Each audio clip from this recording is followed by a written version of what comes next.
Running, all right. Ready to roll? Let's do it. Got Johnny back in the house, hey. DJ Quest, hey. Draco. What is the deal? Man Candy? Man Candy. It's the latest. That's the latest nickname. Man Candy. Back for round 3 here, man. That's an ego boost. Yeah, you like that one? I do. That was good. That was good. That one was surprise. That'll make you laugh every time now. Yeah. For the group, Johnny's been on a few times, and he just got called Man Candy by a female. We'll throw that out there. No judgment. 2024. Not at all. Yeah, man. Well, thanks for coming back in. Wanted to catch up with you. We've been doing a lot of stuff, dude. We've been talking a lot for the last few hours anyways, but we thought we'd jump on the mics and see how things were going. Absolutely, man. Life has been keeping us busy. It sure has. Yeah, in a lot of good ways. It sure has, man. In the best ways possible. Salute. I opened mine without cheers, my man. Yeah. We're adding something new to the mix here. Having a couple beers this late evening / afternoon. On a Friday. Yeah, on a Friday, man. Absolutely, man. Nice, man. So one thing I wanted to talk with you about first is, what do you think of the vibes over here, man? First time in the new place. What are you thinking about? I dig it, man. Dig it. It definitely feels more official. Oh yeah. Right? So you had all the equipment and everything before, and it felt good to do it, but now we're walking into a studio. Yes. Yeah.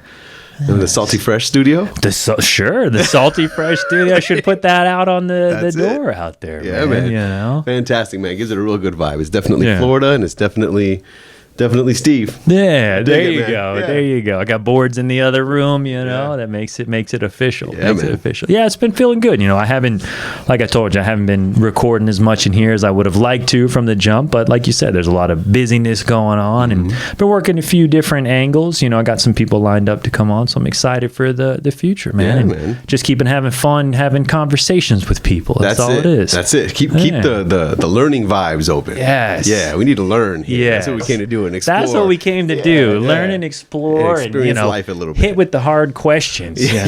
And you're going to take notes this time. Gotcha. This guy's ready for note taking. Well, it's because my mind doesn't stay still. No. And sometimes when we're talking, I think of ideas, and I don't want to interrupt you. Yeah. And by the time you're done getting your idea out, I'll forget it. Then I'll get frustrated and distracted. Yeah. Because I'm like, it was important. Yes. It was so important, I forgot. It's funny, man. Like, ideas come in and then they come out. Yeah. Especially, like, as I found, like, hosting, if you will. Like, I ask a question and try to be engaged with what someone's saying to me. But then I find myself thinking about, okay, what do I need to ask next? Yeah. And then I lose, like, what did this person even just say in some cases? So, like all things, it's a learning experience, but I've been having fun, man. Having fun. Yeah. One thing too, we had a fun trip there a few months back in January, man. We went out to San Diego. That was a great time. That was fantastic. Yeah. That was a game changer for me. Yeah? In what way? So first time I'd ever been to SoCal, right? And just how we did it, getting in there before the big work meeting, right? So we got in there, flew in a few days early with Tom, which was awesome to hang out. And just where we were by the beach and the whole vibes of where we were, and then hanging out with you gentlemen, honestly, was a big part of it, right? Different mindsets and different ways of doing things. We get along very well, very open. It felt very natural. Sure. Like we'd been hanging out our whole lives like that, right? And that felt good. Were you a little worried about that? Because you never hung out with Tom that much. Or, you and I have hung out, but never multiple days in a row, sleeping in the same place. Absolutely, man. I get anxiety like that, right? Like, okay, are these guys, am I going to need to walk away and go for a walk and get a break or what? No, but it was perfect. Got to cook some steaks, and it was just that awesome. Was fire, dude. Those steaks that you cooked up, man, with being in Airbnb, you're limited in what you're working with, man. That shit was fire. Just do it all together. A little bit of this, a little bit of that. Yeah, man. I got to see you in your element, man. I've been hearing about your cooking skills. I got to see you in your element. You saw it in action. Music, drinks, food cooking. That was me, dancing around, loving it, serving you guys, making sure that you guys were good, man. It was awesome, man. But just the entire relaxation of it. Yeah. Going down to Trestles and seeing the surf and experiencing just what the Pacific Ocean. So living in Hawaii, I understand the Pacific Ocean, right? I've experienced that, but not seeing it for so long and how the waves break and how it all came together and just the energy in that area. It was just very peaceful, very cool, and it just felt natural. And it felt like I forgot. We were only there for a couple of days and forgot what day of the week it was. Yeah. Right? Yeah. Taking a lot of pictures, documenting everything, making sure that everything was tight, eating some great food. And it was just a relaxation that I haven't had in a while to disconnect. I needed that, man. Yeah. I mean, we burned the candles on a lot of ends, both at work and at home and stuff. So it was nice to dip out and be a little selfish, like the theme of some of our conversations, and have some fun with each other, man. That was great. Man. Yeah, it was great. Definitely want to go back. I mean, you know how our families are huge, right? Yeah. So the whole time, I mean, we're hanging out, and I went back, and I was like, guys, we got to come here together. Yes. Got to come back with the girls and the wife and say, hey, you know, come on, let's experience this. You guys would love it. We would love it together. But we're like that in our house. We like to be together. Yeah. Fortunately, our family, we like each other as a family. That's not always the norm. Couldn't agree with you more, man. You know, as I was there, and I find myself doing this a lot, especially with Kelsey and stuff. It's like we're doing things like, oh, I wish the kids were here. Yeah. You know, but they're having fun doing something else or whatever. But I thought that out there a lot too in San Diego. I was like, man, it'd be cool if the whole fam was here too.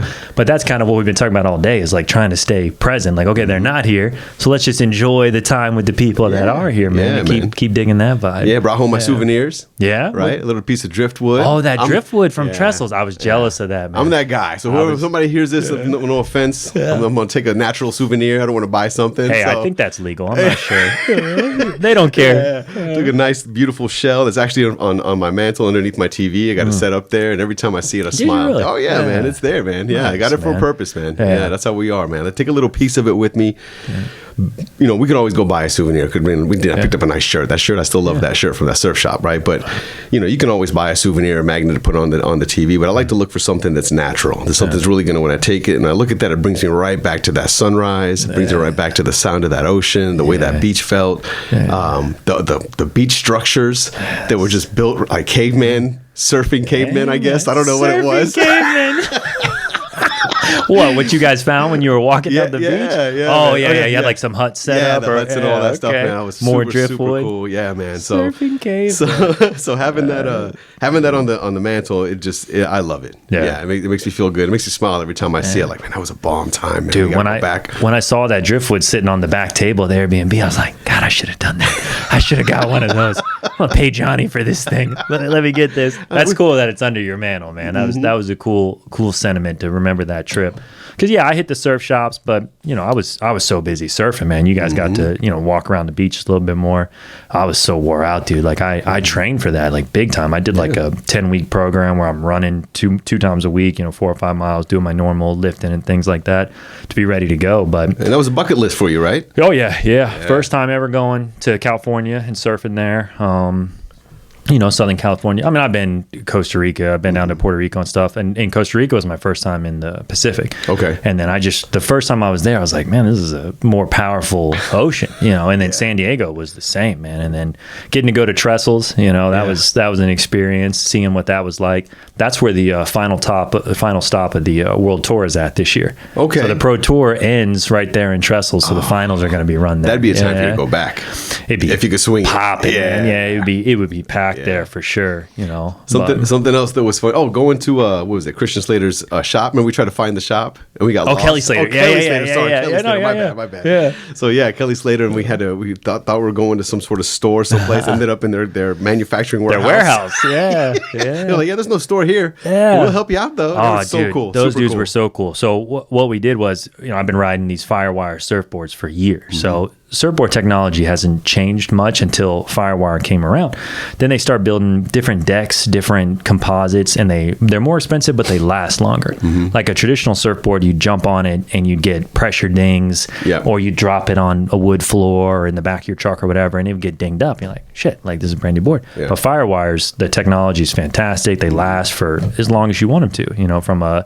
So I wanted to go see the factory. Obviously being from Central Florida and watching Kelly's career for a long time. And then we get there and it's like, this isn't a shop, this is a warehouse. Where the hell are we? So you were convincing me, like, let's just go talk to these guys. I'm like, all right. So we go in there and end up getting shirts and freaking hats and what else did we get? All those carabiners. The carabiners, I gave a bunch of those out, man. Pops, my brother, a bunch of people got some of those. Something that I took away. One of my biggest takeaway, believe it or not, you said the pressure dings. Yeah. Never knew that existed. Pressure dings. So when we went to that surf shop and the boards and I saw they were all lumpy and I was like, what is that? People were like, that's pressure dings from the people's feet. Yeah, man. Yeah. Said, oh my God. From under the wax. Surfers got some strong feet.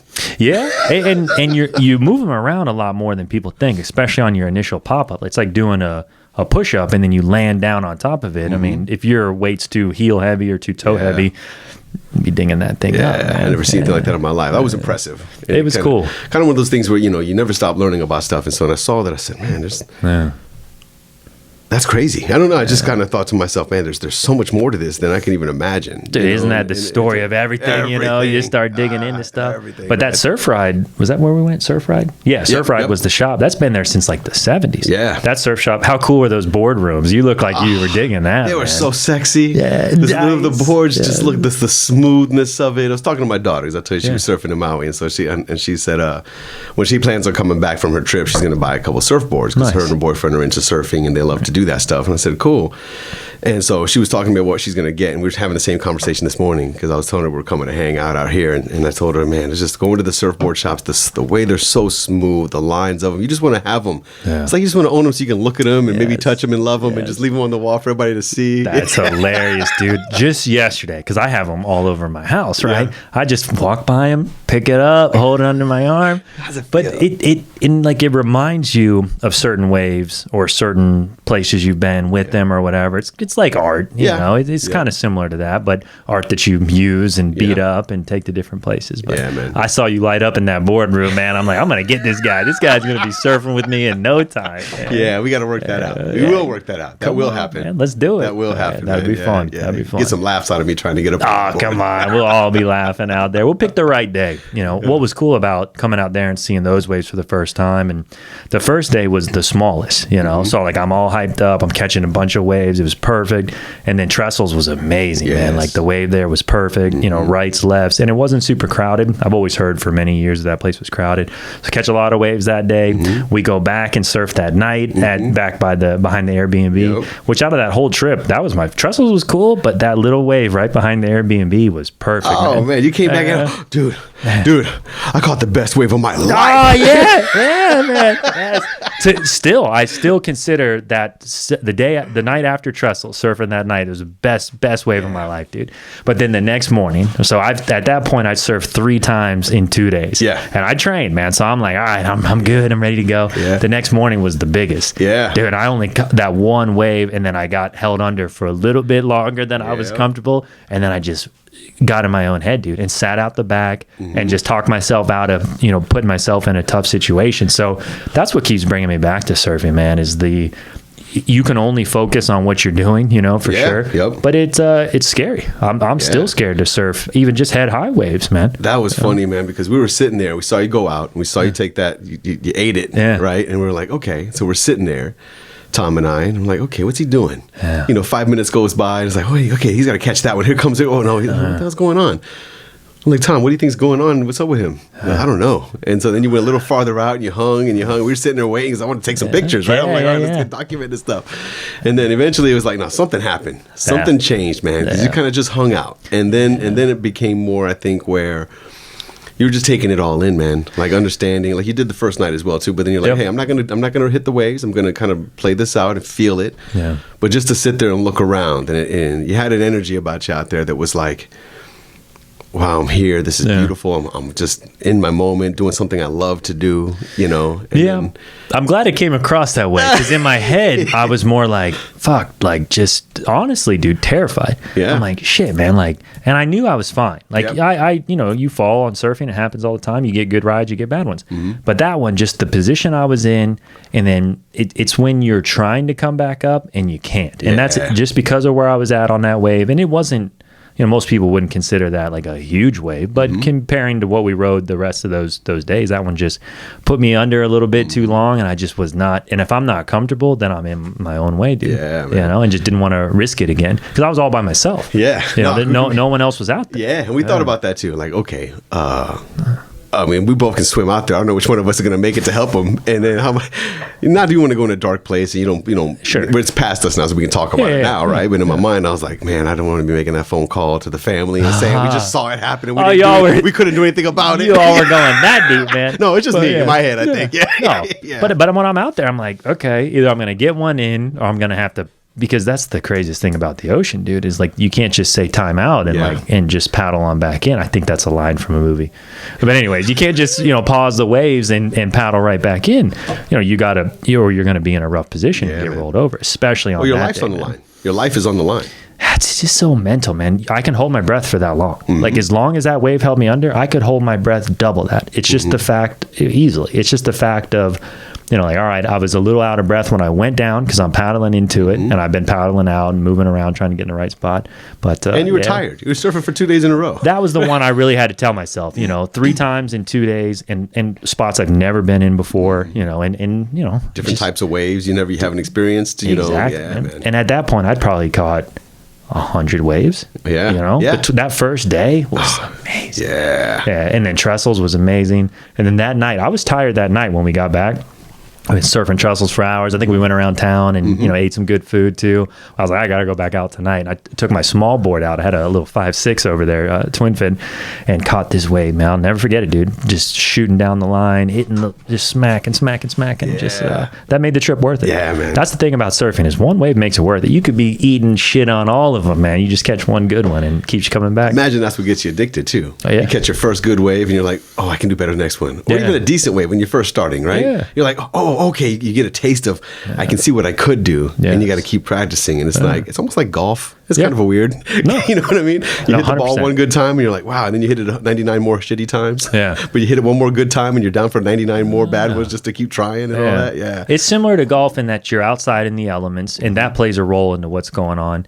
I don't want to say golf's not physical because it is, but I don't think it's as physical as, being in the ocean, being in that environment. You're not swimming from hole to hole in golf. Yeah, exactly. Yeah. I mean, you got to worry about alligators on golf courses, but sharks are a different animal, man. Yeah. Literally. Literally. So how was it for you, like, I know how I felt. So we were there. Yeah. We went a few days early before, annual meeting for work, for the job, right? Yep. For what pays the way. Yeah. Okay.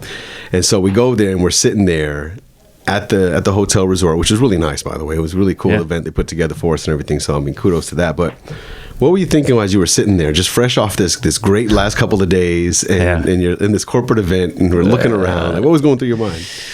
I'm tired, and so many people asked, so many, and somehow it started going around that we came out early, we were hanging out, and like, if I'm coming to Southern California, like I'm a Florida boy surfer, like I'm freaking getting it.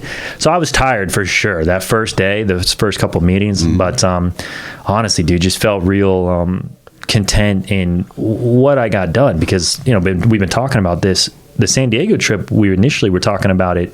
Was it 2 years? 2 years back. Yep. When it got canceled and we didn't go. Was that COVID or what? I don't know what canceled it. It was around that time. I can't remember if it was COVID or if it was the next year where we, as a company, planned the meeting, but before the lockdown, things started kind of locking up again, and we had to cancel. That's right. I can't remember. Just to be safe, it's like things open, but it was California, so I think they were a little more locked down than other places. But yeah, I mean, I was just. It made me just want to do more stuff like that. Like you said, you got to work. You and I go back and forth on this. This love-hate relationship with the idea of making money. Yes. I think the fact that that's what we spend so much of our time doing because we have to afford the life that we live. And I'm trying to be grateful for that more than I have been. But it just made me realize that we had so much fun. And it's like what we were talking about earlier is sometimes I feel like I'm not having as much fun as I should be in life, and that's the one thing that was so best about hanging out with you guys and doing that whole trip was it was fucking fun. Oh, it was awesome. Yeah. I was high. I had a certain high in my I was way high. Oh, yeah. We were in California. We found the right shop at the right time. Oh, that's not what you meant. Sorry. High on high. High on high. Sorry. So man, I was sitting there just kind of looking around, and I was like, okay, I don't really want to be here, man. I want to go back to that Airbnb. And when we were in the meetings. Yes. It was hard to concentrate, man, because I was just thinking about the last couple of days, how much fun it was, and everything like that. But just being in SoCal, man, I like to be places I've never been before. Yeah. I mean, even if I'm driving here in Florida someplace and I have a chance to take a back route and it only adds like 5 minutes to my route, I'm taking some route I've never taken before. Just to be someplace I've never seen, and I love doing that. And so it's one of these, it sparks something inside of me. I don't know if that comes from growing up as a military kid and moving around so much that I liked the newness.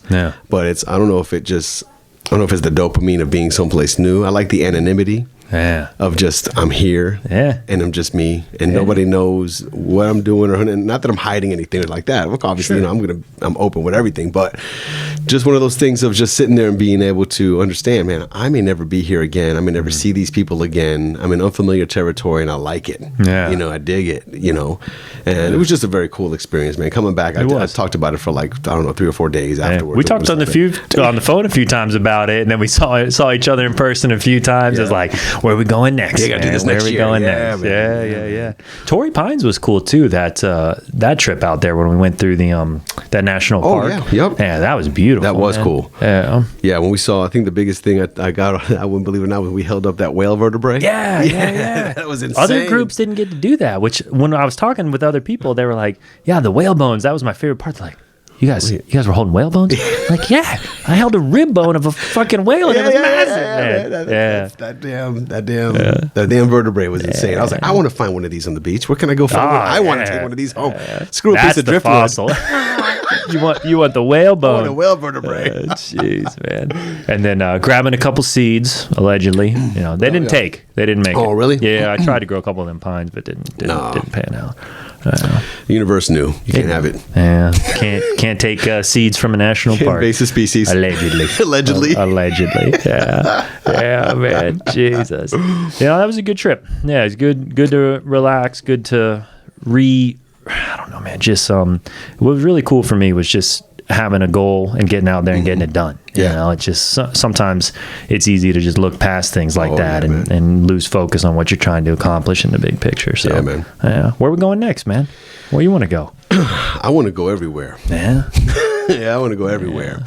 So I really would like to go back to California. There's this place called Pismo Beach, right? So Pismo Beach is like, I couldn't tell you even where it's at in the state geographically, right? But they've got these sand dunes, right? These huge sand dunes. And it's all out on the beach. So you can go and rent an RV. They'll come and park it for you. Then you can rent quads and go on the sand dunes all over the place and all that. And I just think that'd be awesome. Yeah, that'd be Hang out there with a trailer, put a fire on the beach, and just kind of be there, get up and ride some four-wheelers and stuff, or go to the ocean and hang out. That'd be cool. My brother's been talking to me about doing that for a long time, man. Nice. So that's someplace I'd like to go. That'd be a good one. Yeah, that'd be a very, very cool one, because then you got everything. You got surfing, you got fire. Yeah. You got camping, basically. Yeah, basically on the beach. That checks a lot of boxes. Yeah, it does, That checks a lot of boxes. Yeah, dude. Cool.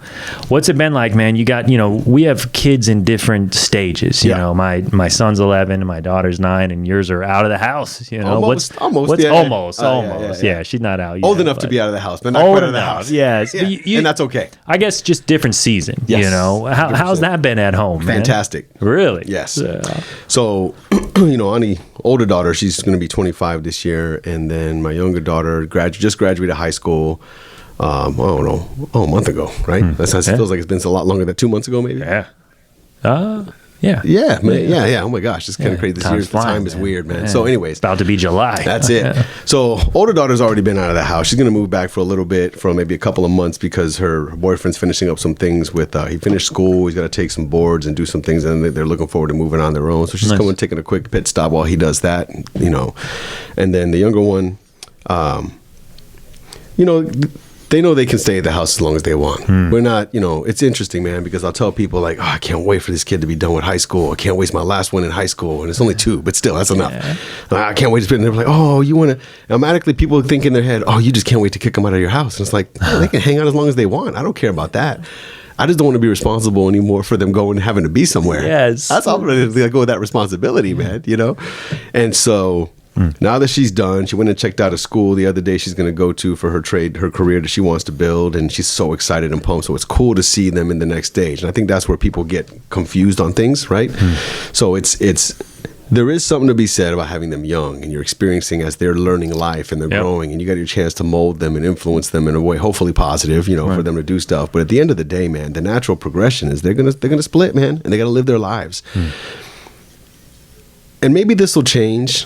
We met somebody. I was at the Tiki Bar one day, a couple months back, and we're talking about this, and there was a couple there, and they were talking to me and my buddy, and their kids are grown, they're out, and so I don't know how it came up. We were just shooting the shit with some random people, how we do when we're hanging out. And they made a comment. They said, well, was your younger one still living at home? And I said, yeah. I said, okay, well, wait till she leaves. then it changes. And I looked at them, and they saw the cynicism in my eyes, right? They were like, I know what you're thinking. Yeah. And all I'm thinking is, yeah, but you don't know me. I think differently than these people out here, man. I don't know. So I was like, all right. They said that's when it changes, because you really are in the empty nest. And only time will tell if that becomes reality or not. But right now, I don't see it. Okay. Because I love seeing them in their next phase. I'm excited to see what they do with this world. Yeah. I'm excited to see what they accomplish. And now being able to offer grown real world advice. Yeah. Like, what are you experiencing? Let me help you navigate that. Nice. Or let me give you some thoughts on how to do that or approach that. Nice. And do stuff like that. Are they receptive to that? Yes. Good. Yeah. I'm fortunate that these people still like me. Yeah. Right? These people still like me. You know what I mean? Nice. But more so, man, for me and Monica, it's phenomenal. Like, the time we have now, it's almost like we took it back to when we didn't have kids, but now we're older, mature, we're secure, we're established, we're feeling good about things. Cool, man. We have this accomplishment of these two beautiful young people that have come up in the house, and now they're starting their own journey in this life. Yeah. But it's there's a freedom that comes with it, man. And you don't stop ever taking care of your kids. You still love them. I mean, I can't wait. My next phase of reality for me is to get them off payroll, right? No more car insurance, no more phones. And that's coming very soon, right? Very, very soon. Nice. Matter of fact, the end of this year, one of them's going to start. 25? Yeah. So when you're trying to have a conversation with her, you can either pick your phone or insurance, but you got to take one on your own. Nice. And it's funny because Mo asked me, so, well, they can give us the money. I said, no. It's time for you to have your own policy or your own plan. It's time. It's time, right? It's time to start. It's time to do that, man. It's not that we mind supporting it. And if you need money for it because something came up, well, of course we got you. Right. But it's got to be yours. Right. You know what I'm saying? So anyways, but having that flexibility and that freedom, man, our time is ours. Right? And so we're sitting there and we don't want to do something, we don't do it. We don't have to make sure dinner's ready at a certain time. We don't have to make sure somebody's up to make sure that there's breakfast if we want to. I mean, that's something we did specifically. These kids, once they get to a certain age, you don't got to make sure they got breakfast. They're old enough to make their own breakfast. That's something we wanted to do and did, right? But just having that, like, what do you want to do this weekend? Hey, let's go here. And there's no thinking about what are we going to do with so-and-so or this or that. It's like, okay, we're going to go. And hey, I mean, it's cool when they call, where are you guys at? Oh, we're at the beach. Really? Yeah. We didn't tell us you were going to the beach. Yeah, we don't have to.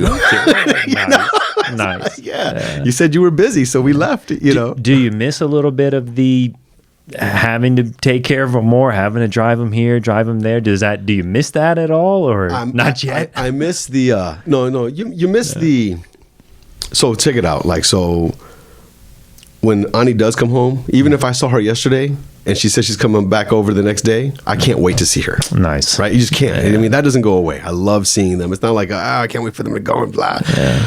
Love seeing them. I love it when we're together and all that stuff. So I do miss being together all the time, right?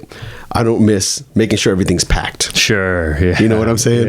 Yeah. It's more like, do you have what you need? Yeah. Cool. Good. Done. All right, let's go. Let's go. Nice. That's the cool part. Never going to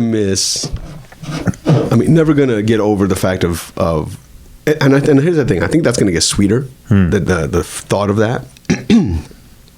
Especially when they're both gone and living their lives and doing their things, and we finally get together. And I can imagine this in some years from now when they've been gone and we haven't seen them for 6, 7, 8 months, a year or whatever, and then we get together.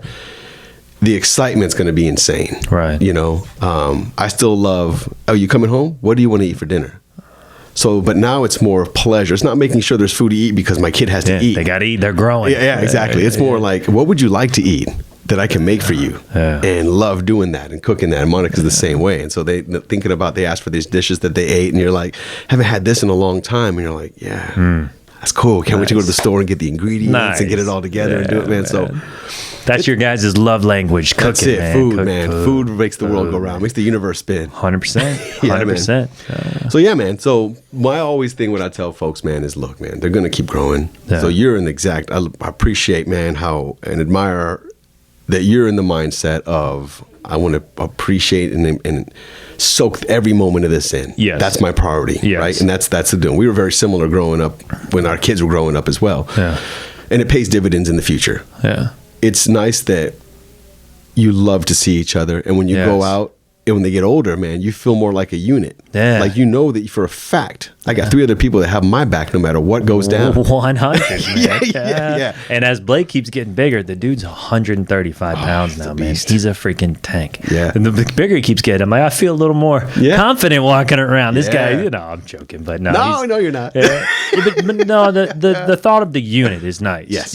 Being out there, whatever it is you're doing. You Yeah. know? And I think it's cool for people to see that too. And I'm with you. I've been focused on that the last, many years of just making sure, just being there. It seems like I didn't want to be an old man and I was out making money or chasing whatever, and then you miss, your kids growing up. But, and you hear that from people too. Like, oh, my dad wasn't around because he was working all the time or whatever, So it feels good selfishly, but also it's so much fun. Yeah, man. It's so much fun to see how they're becoming and, what they like and, how they are like you in some ways, but not like you in others, and just how different the two of them are as well. It's such a cool experiment about people. I think it goes into not having the regrets too, right? So now I'm in a different phase of them gone, changing jobs. So I'll be traveling more with my job, and it's okay now. Yeah. It's okay now for me to be traveling. Right. I don't, of course I'm going to miss the wife, right? Yes. Okay. Yes, right. yes. But we're grown, man. This is where we're at. She'll get over it. Yeah, we'll be fine. It's going to be one of these things. If I Maybe she'll come every now and then. She definitely will. Yeah. That's the plan. You know what I mean? There you go. But anyhow, not having it now where, let's say if I got into this point in my career and I have a position now where I'm going to be traveling some more and feeling like, man, now I'm traveling, it's okay, but it wasn't before. And it will constantly remind me of what I missed. I don't have that. I took the time to be there when the time needed to be there. Yeah. Making a career switch while they were still young enough to make a difference and really hit and reset on my life. And we talked about that in the past a bit, but so now when things are happening, I'm comfortable with it. I feel okay with it. Yeah. I feel okay if I got to leave for a few days a week, because it's not travel like I'm gone for 3 weeks at a time, 2 weeks at a time, home every weekend, still home, couple of days during the week here and there. Couple of 3 days during the week. And some weeks where you won't be at all. Yeah, absolutely, but it's okay to do that now. Right. And so now I don't feel guilty about it. Yeah. Because every time I'd go even for a 2-day meeting out of town, I'd feel guilty. Like, I need to be home, man. What's going on? Especially when timing's a bitch. Yeah. Falls on some sort of celebration or something going on. Or a game or an event. First day of school starting or ending or whatever. Or missing some celebration at school. Yes, man. It eats at you, man. It does. If you're in tune to it, you know. But now I don't got to worry about that shit. Yeah. I'm like, hey, man, I'm out, dude. Nice. Yeah, man. How you guys doing? You okay? Cool. You know, it's different too now with technology, though, man. You keep in touch so much easier than it was before. Not the word. But it was hard for me because in the previous company, my kids were real little, man, and I was flying all over. I felt like the weekend dad. You know, it's kind of all I really was, which was great, but I learned within 2 years, I'm like, I will regret this someday, and I don't know if, there's certain things in my life, and even just talking with you, I get to be more introspective. I get to, pick people's brains that have been there and done some things too. So I'm just so glad of where we're at with this company we both work for. It's been fantastic, and just things are smooth, man. Man, imagine that, man. But as much as we would rather not work. Yeah. We're happy where we're working, of course, and that's grateful. That gratitude word, has kind of been adopted for lots of different things, but I do find it to be true. If you really can find that you're grateful for things and think about things as it could always be worse, and just be happy with what you got, man. It does seem like either there's something built into us or something that is being pushed into us that makes us always want more. When can what we have be enough? And for the last few years, man, I've just felt like, man, I got enough. I got everything you could possibly need. I don't have any needs. Right. My needs are met. Right. Now I'm just dealing with wants. Exactly. And that's a great place to be, man. It is, but sometimes your wants are like, why do I even want that? Like, no, I don't. Yeah, I don't. Get out of here. I don't buy myself shit, man. Hardly. There's a lot of things I want. Surfboards. That's why I'm dangerous, man. You get addicted to these things, man. Yeah. Like you said, they look good hanging on the walls. Beautiful. The curves and the lines on those things are great, man. But anyhow, man, kind of thinking through, we're going back to the mindfulness, right? We were talking about taking the second and the time to just stop and look around. And you got to do that when they're getting older, as they're growing too. Appreciate it. But the fact is, you cannot stop the fact that they're growing. Right. And they're going to evolve, and they're going to, they're supposed to. Right. You don't want your kid to be depending on you at whatever age they shouldn't be. I don't know. That's different for different people. I don't want to pin that down on whatever. You know what I mean? It's subjective, but I know what you mean. Yes, like exactly. You don't want a 30-year-old that you're still, paying the bills for. Living around, eating all the food, not buying nothing, and not doing nothing. You got to have some sort of drive, some stuff out. Have some sort of shit going on, man. But for sure. Anyhow, man. So we were talking earlier about the. So what do you really think is going to happen with this Tyson fight? Yes. What do you really honestly feel your gut's going to tell you? I think if you were to bet money, right? Let's just say to bet on a 58-year-old man beating a 28-year-old man would be a terrible bet. It just, on paper, when they throw up like age differences in like UFC, and boxing's a little bit different, but UFC for sure, the younger guy historically wins fights. Historically.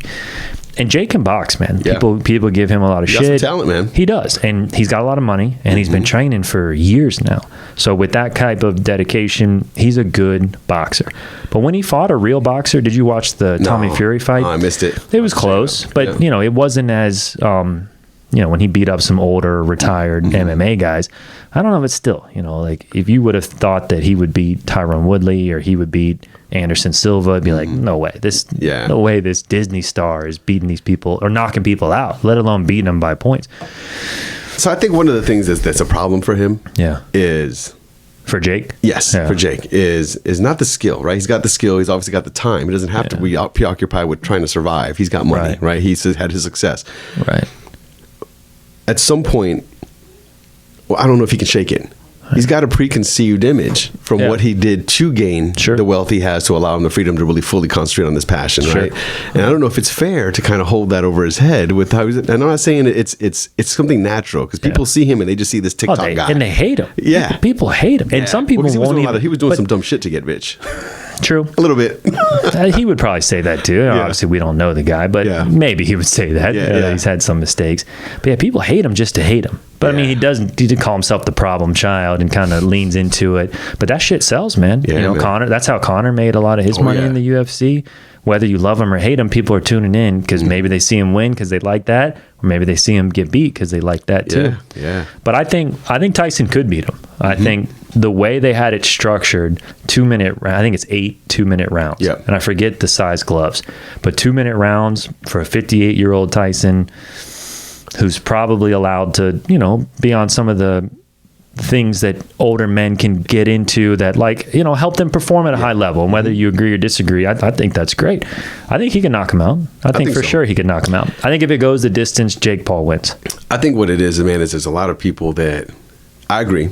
I think it can go both ways. No. Now, my heart of hearts does not want to see Tyson get knocked out by anybody. Nah. That's Mike Tyson. Yeah. Even though he's had his challenges in his life and he's done his things, but he's such an enigmatic figure with how he's owned every step of his life. When you hear him talk about it, he's an inspiration to a lot of people and how he does it. Definitely. I don't know. I think that a lot of folks are rooting for Tyson only because they can't see Tyson 58 years old. They do see him and you see the training videos, but all you can imagine is that Iron Mike Tyson, that menace that he was. What you know of Tyson of the old, old Tyson, right? And that's what sticks. You know what I'm saying? So I don't know. I think for pure entertainment value, it's going to be awesome. I'll watch it regardless. I can't wait to watch it no matter what. You know, to see what happens now. Yeah. I hope it's real. There's always a fear, especially in boxing, that things. I mean, MMA, there was some, leagues in Japan and leagues in the past where stuff was definitely rigged. And that would suck, And then we were talking about that earlier about when Mike fought Roy Jones Jr. It's like, did they agree to not punch each other in the head that much? Because at that point, they're both upper 40-year-old men, still freaking punching each other. Now, there's also the factor of old man strength, dude. Like, I don't know, man. Like, you know what I'm saying? Like, you see those training videos, Tyson, dude. It's like, holy crap. Now, I know... I got to tell you, I'll be honest, man. I just see whatever comes across my feed. Sure. Right? So I haven't dug in. But of course, the ones that I see tend to favor Tyson, probably because I naturally do. So the algorithms know that. Right? So they're going to show me those things.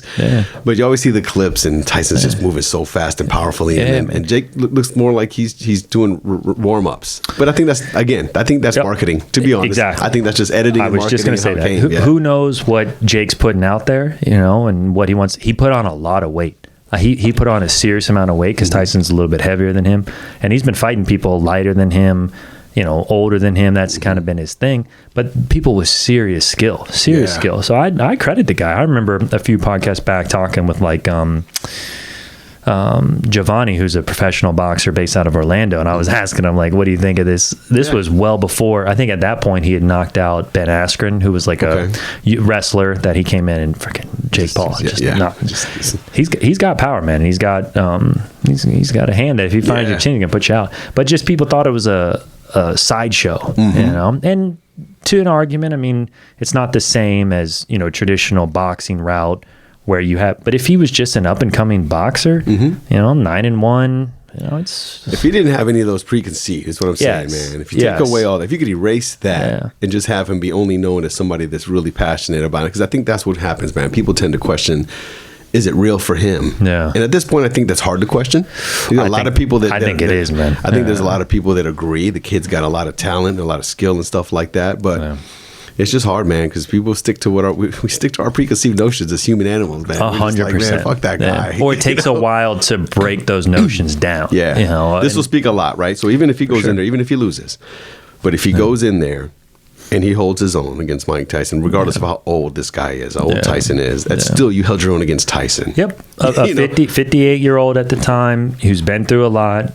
He's seems relatively healthy. I think he had an ulcer or something flare up in him and airplanes have not been good luck recently. But I'm watching it, man. Like, regardless, it's Netflix, so you're not paying for a pay-per-view or whatever. You're already paying. But if it was a pay-per-view, I probably would buy it. I would. That's one, and I don't spring on that shit, but I probably would for that one. Same. Like even for UFC fights. I don't know if it's nostalgia or what. It's just. I just want to know what's going to happen. Yeah. It's a cool storyline. It's nostalgia because it's Mike Tyson, but it's also. Old versus new. Yeah. And like, I'm getting older. Like, I'm not old, but getting older. And I want to see that shit, man. That's 22 years away. Yeah. And like, I could be that. I could do it. I'm never gonna be that, man. But like, but it means you could still do, like, when you start getting closer to 40 and 50 and stuff. It ain't over, bro. No, it's not.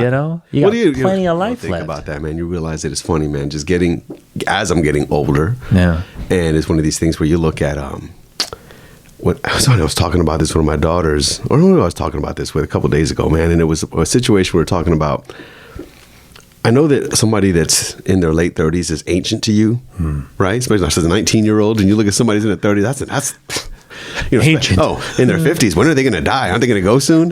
Right? When you're 19, that's how it looks. But something I've noticed, I was talking to one of my managers yesterday. We were chatting about things, and it's probably the last time I'll see the guy before I go to this new role and stuff like that. But I told him, I said, look, man, life's not going to start to get fun till in your 30s.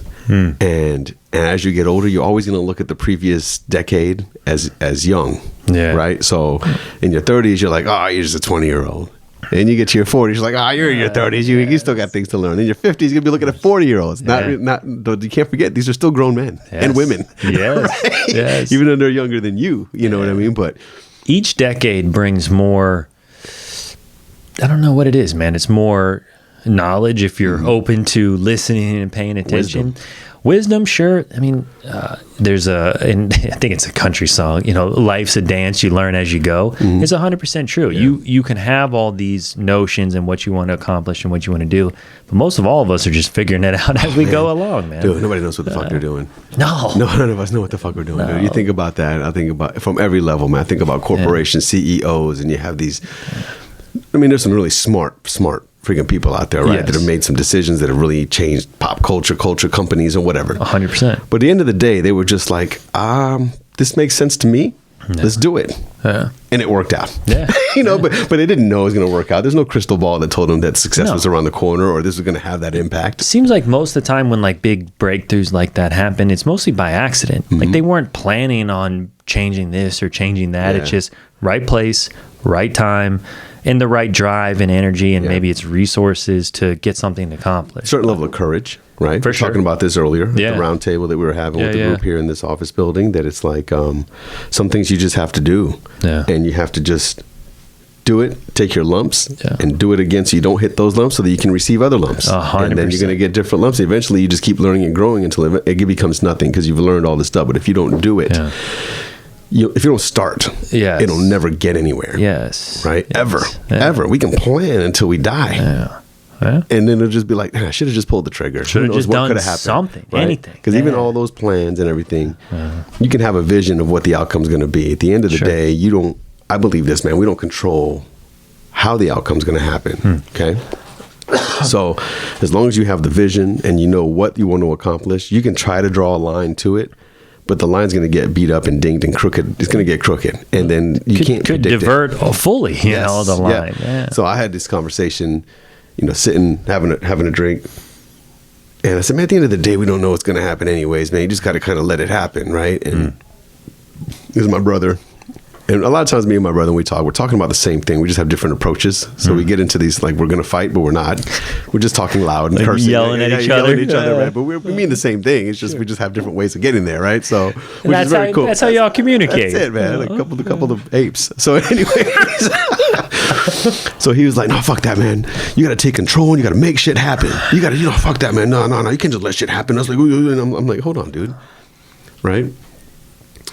So at the end of the day, you take control by going in the right direction, but you don't know what road you're going to have to take along the way. Sure. As long as you get to the final destination, that's it. But at the end of the day, right, so you can plan. You can be strategic on what you want to do. You can try to do it. But at the end of the day, the outcome's going to be whatever the outcome is. Yeah. All you can do is try to influence it. Yeah. And it's funny enough, though, when it works out, I made that happen. At the end of the day, you didn't make shit happen, man. You just kind of worked it. It just worked out the way it needed to work out, the way you wanted it to, right? Now, some of that's manifestation and all these other cool things, but you don't know what's going to happen, man, or how you're going to get there. Most of the times you look back at that journey, you're like, I never would have imagined it was going to go like that. Yeah. I thought it was going to go like this, but it went like this. Yeah. Yeah. No, I hear you, man. And even trying to explain how it got from point A to point B, maybe my memory is bad, but sometimes I don't even really remember. Like I just, again, it's more trying to live in, okay, this is what I'm doing now. And have some plan for where you want to be or what you want to accomplish, but I don't know. It was interesting. Yeah, it is. So the conversation we were having was about our kids, okay? And his kid had mentioned that, she was maybe wanted to go to like art school or something like that, right? And don't get me wrong.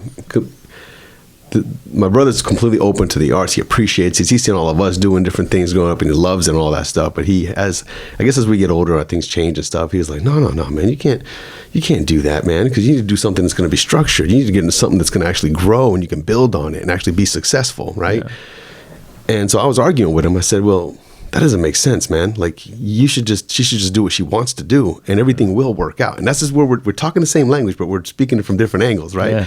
I said, if she's going to be successful, no matter what, if she's going to be successful, she's going to be successful. Yeah. But you shouldn't discourage her from doing this and that, right? And so then he made the mistake. I say it's a mistake. He would argue me that right now if he was here. But he said, he brought up Kanye West, and I said, okay. I said, so let me ask you this. From what I don't know Kanye West, right? But I've seen some documentaries, seen some shows and stuff. But he was very, very supported, very much supported by his mother. Yes, right, I've to heard get to that. where he got, right?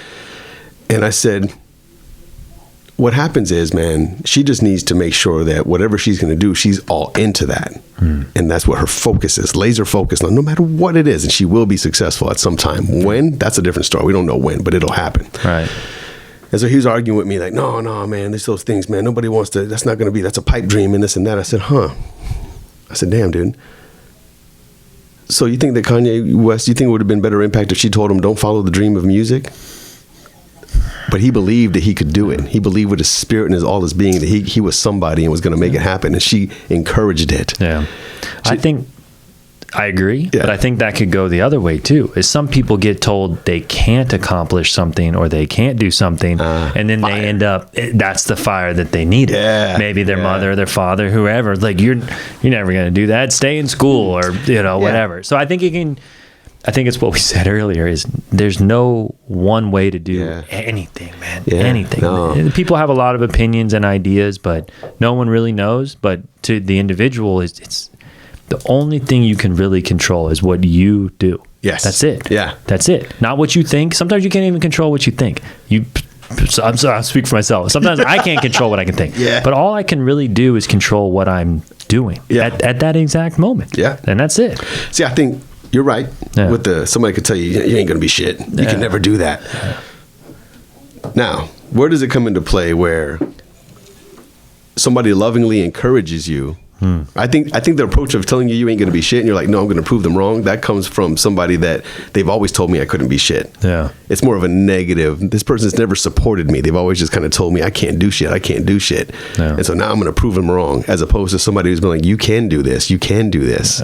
Yeah. Right? There's a difference. Sure. So that positive encouragement just stayed positive. I agree. And it lit up a fire of, you believe in me, like I believe in me, and I can do it, especially with somebody of influence, right? And then as things happen, you get the signs. Yeah. Oh, I got this thing, I got that. Oh, I got hearing more and more and more buzz, and not getting caught up into that, man. To make it happen. But I think about this with Blake, with my son, because he's 11 now. He's been playing football for 5 seasons, something like that.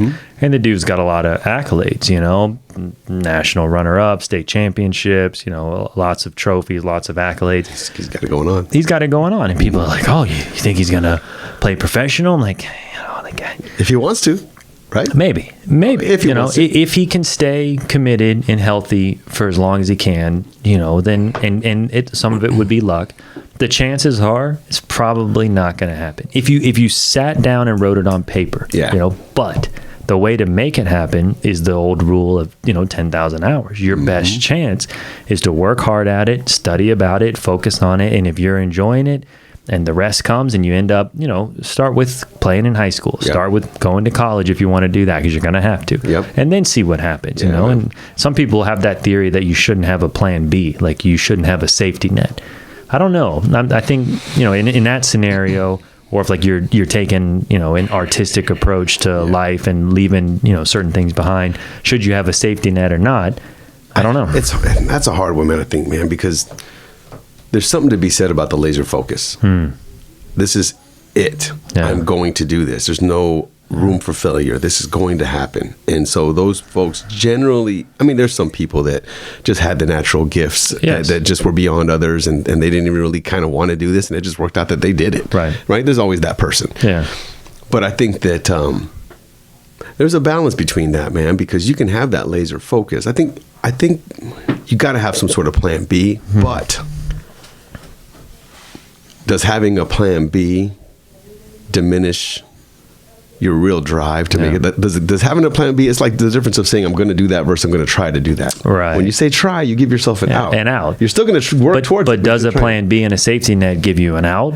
I guess it's very subjective and plans on the circumstance, and no one knows. Yeah. But I just try to be as honest as possible with them. If you look at the percentage chance of a kid of a certain age to go into the NFL, or even to go to like a D1 college, is it's rare in the terms of how many people play football and who actually goes. I think if it stays the way it's going, he for sure could do whatever he wants to do if he keeps liking it, man. But he's got so many interests. He loves surfing, man. We were surfing all the time together, especially this summer. We've been surfing a bunch, but I don't know. Just want him to be happy and healthy, and that's it. But I think a plan B is smart. If you're going to go to college, learn something while you're there. Or is the plan B just making sure that you can maintain all your passions? Yes. Keep things going. There you go. Right? And then that's the real plan B, not a strategic plan B where, okay, if this doesn't work out, I'm going to be a pharmacist. Yes, because I got to make money. Yeah, right. No, I'm going to explore all my things that I like to do, and then find a few things that I love to do and do them.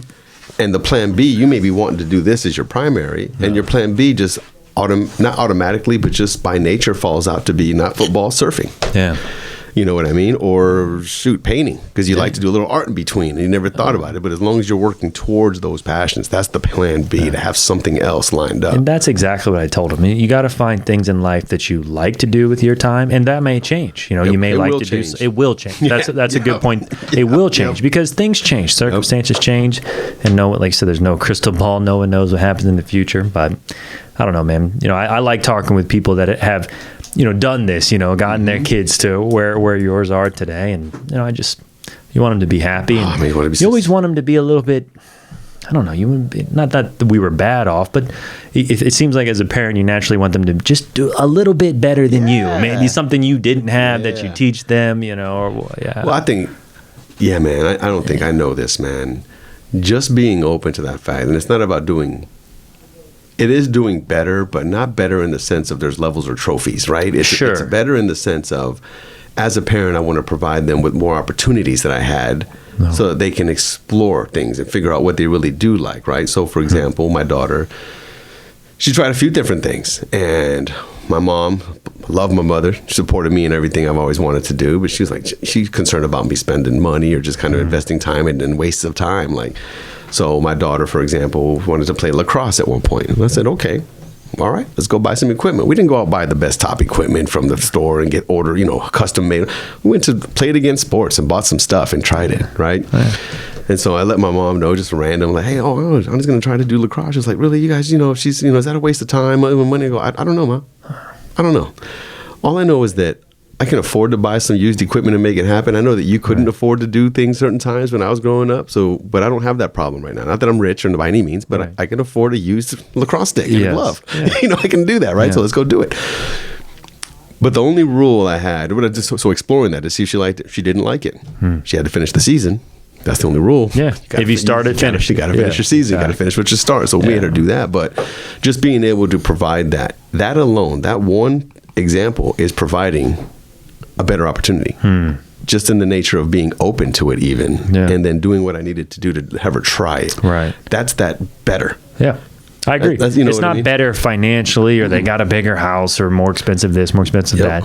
Did they try things? Did they find stuff that they're passionate in? And are they enjoying their life? I think so many people maybe don't. I think you go through certain stages of life that you do enjoy versus you don't enjoy, but that's all I want for them. Enjoy their life, man. I'm looking at, we was talking about Ani being in Japan. Went from Maui, Japan, went to doing these traveling and stuff, right? So to me, she's doing better than Monica and I were. Now, doesn't matter that the reason we weren't traveling is because we had her, and we were just broke and young and trying to figure it out. You had another mouth to feed. Yes, we had more levels of responsibility. I couldn't just quit the job because I wanted to. I had to make sure that I had money for diapers and food and other whatever. That's why they evolved and grow. But just seeing her now, she's doing better than us. That's awesome. You know what I'm saying? And it's freaking awesome, man. It can give you emotional sometimes you think about it, man. Yeah. Like, wow, man. She's getting a chance to travel. She's found a partner that she really loves to be with and to support each other. And even there, she's already building a career at early 20. I wasn't working on shit. Yeah. I mean, I was, right? Not to negate things. I was dealing with my music career. I had different passions. And I consider that stuff. Some people would say, oh, you wasted your time. No, hell no, I didn't. No. I will never forget those things. And I learned so much from trying to pursue those dreams and trying to pursue those passions at that time, right? That was completely worth it. Did it slow me down in this corporate environment or whatever, however much weight you want to put in that? Yeah. Sure. Yes. Right? But that's okay because I'm all right now, right? Yeah. And it all worked out the way it needed to. Yeah. And so here we go. So just being able to see her do that, and it's just this pride, man. Wait till you'll get there, man. You're going to see them do things, and you're going to be so much more. You're already so proud. Already, man. I mean, man. The both of them have done more things already than I have in my life. Yes. Him with athletics for sure. And her, she's in art camp now, dude. She's so freaking artistic, man. She's playing guitar a little bit too. She's been having fun. I'm a huge Swiftie. Are you really? If you have a 9-year-old daughter in 2024, you have to be a Swiftie, bro. I can see that. It's inevitable. I can see that. And then, I have Taylor Swift songs on my playlist. And then we'll play this game, man. We'll be driving in the car, and I love listening to music with the kids, man. It's so fun to me. And she'll play little 10-second clips of the beginning, and I gotta know. And she wants me to see if I know. This tune. Guess this exactly. Yeah. Cool, dude. I'm spot on with my Taylor Swift tunes, bro. I am a champ. That's beautiful, man. Those are the things you're not gonna forget. Fuck man. No, dude. You know what I'm saying, man? That's so awesome, man. That's the shit. Yeah, I just want to be good people. Have fun, live a little bit. So, man, So one of the downfalls of this new position, I had to buy a car. Yeah. Right? So I bought a car. Right? What'd you get? I got a Camry. Okay. Toyota Camry. I have good luck with Toyotas, always, right? Love Toyotas, man, because I have a 2006 Toyota with 230,000 miles, and that's what Sune drives. That's my younger daughter drives, right? That's what she's driving. And you get in that car and drive it. What is that one? Camry. That's Camry too? You get in that car, it rides just as smooth as if it was a 2018 or 2020, 2022 something. It's just, because we always took care of the vehicles, right? So I was like, all right, cool, let me get this car. And for the last few years, I didn't have a car. I had the company car. Which was my car, but it wasn't my car. Right. You know what I mean? Yeah.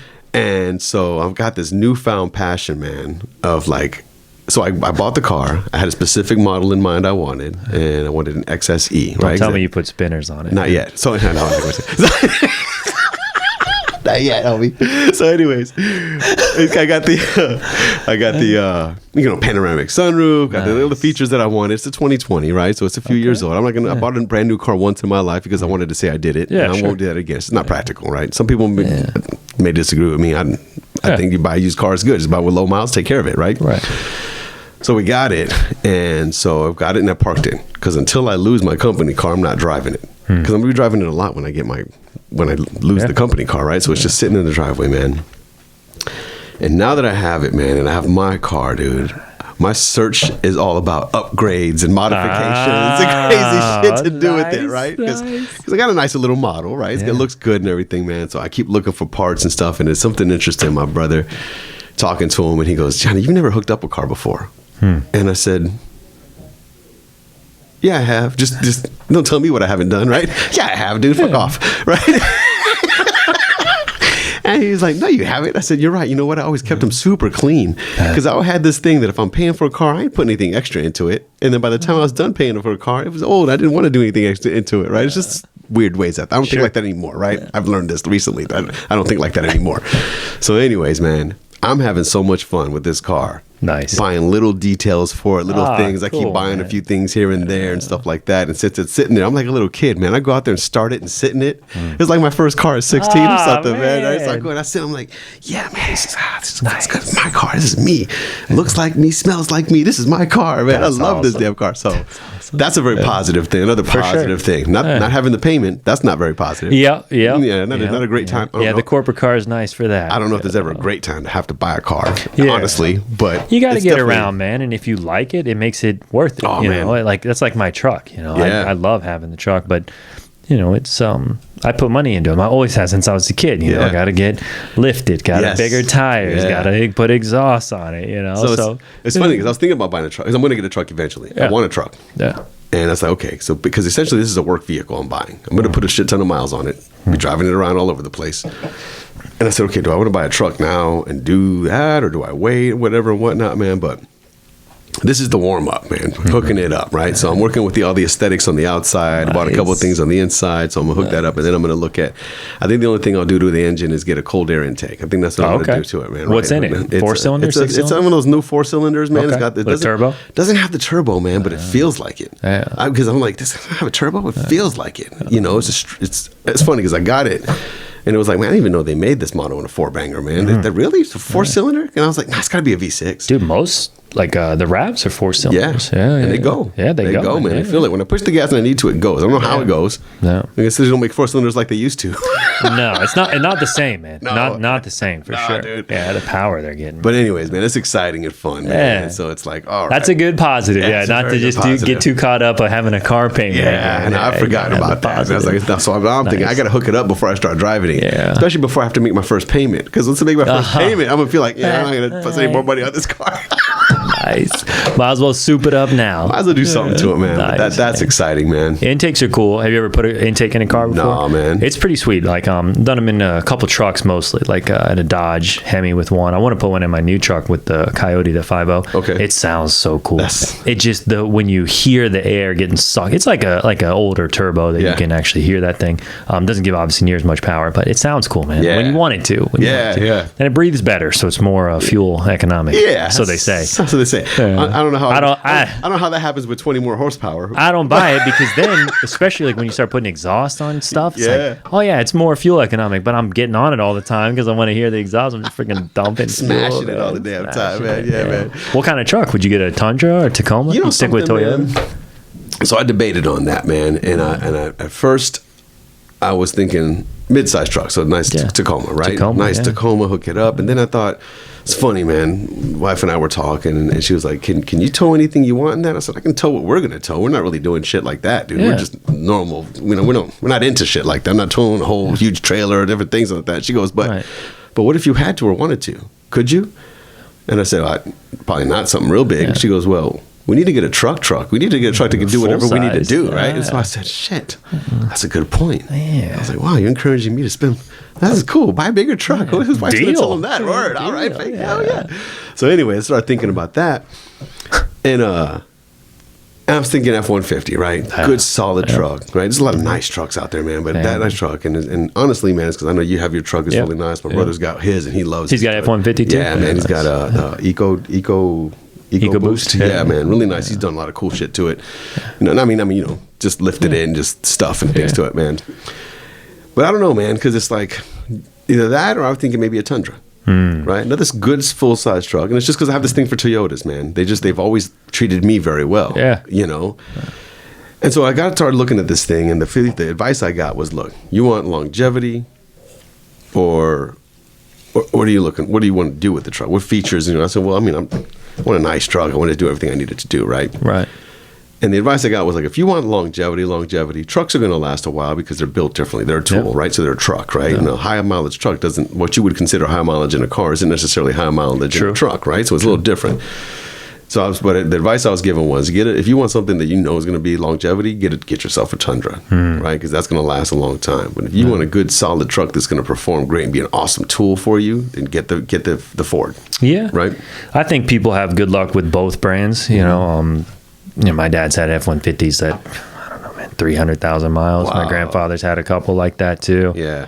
I've had them all. I've never had a Toyota. My sister had a Tundra. It was nice. But I've had Dodge Rams. I've had Silverados. I've had the Fords, though. I like them, man. I like how they are. And I wanted the V8 this time. Okay. I had a F-150 with the 6-cylinder turbo, which is nice. It's cool. It was the smaller one, the 2.7, not the 3.5. But I just like the engine, man. I like that coyote purring. Sounds good when you crank it up. I love trucks, man. But there's some badass trucks right now. Like and you can spend as much money as you want. Like anything.